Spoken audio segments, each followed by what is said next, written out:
C'est un formidable collectif qui s'appelle Obvious, qui est un collectif français qui a été un des premiers à utiliser l'IA et puis qui s'est lancé maintenant en plus en étant très reconnu dans de la création à partir d'images que tu captes en IRM et qui donc capte en fait les images que tu as dans la tête et les recrée en images. On regarde le sujet.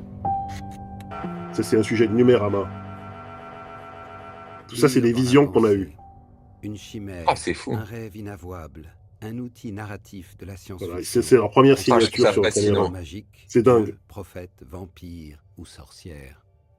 Le Mind to Image, c'est Mind to une Image. technique qui utilise les neurosciences et l'IA pour essayer de visualiser l'imagination. On l'a développé J'aimerais avec trop notamment un corps de essayer. recherche, Ah, c'est avec impressionnant, la il faut Sorbonne voir le et avec sujet. aussi l'Institut du cerveau et de la moelle épinière qui nous a aidé. Donc il y a un faire aspect complètement des IRM scientifique là-bas. et grâce à C'est une l'IRM, ils technique basée captent les sur images le qu'ils fait ont en de tête. mettre une personne dans un IRM de son cerveau, pendant qu'il imagine des images. Et ensuite, on est capable de reconstituer l'image que la personne s'imagine dans l'IRM, plus ou moins fidèlement, via un protocole expérimental qu'on a développé nous-mêmes. Le fait qu'on puisse le répliquer, nous trois, avec nos données, nos propres données, c'était déjà quelque chose d'assez impressionnant selon nous. Donc ça, c'est arrivé assez tôt dans le projet, on s'attendait pas à ce que ça arrive assez tôt, ce qui nous a laissé le temps d'aller encore plus loin et de se dire qu'est-ce qui se passe si on essaie de recréer des œuvres qui sont purement imaginées. Et voilà les Et le œuvres. moment où on a réussi C'est à approcher dingue. ça, on a vu que ça fonctionnait, que les images en général correspondaient à ce qu'on essayait d'imaginer, ça a été vraiment incroyable. Ça me fait penser, t'as vu ce film de science-fiction de Catherine Bigelow, Strange Days, qui doit dater de 97, 98, quelque chose comme ça?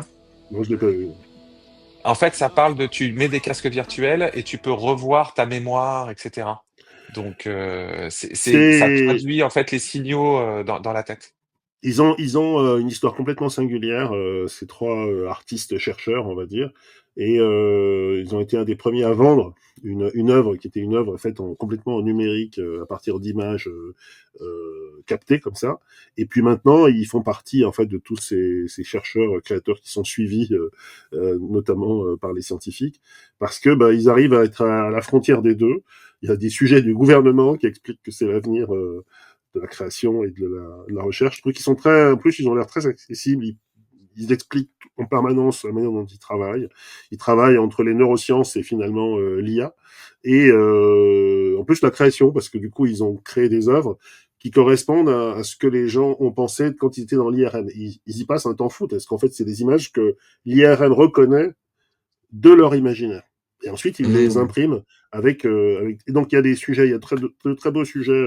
Celui de Numérama, fait avec le CNC Talent, est très, très intéressant. Il dure une quinzaine de minutes. On a passé juste un extrait où ils expliquent le process. Et il est disponible sur YouTube. Et il y en a d'autres.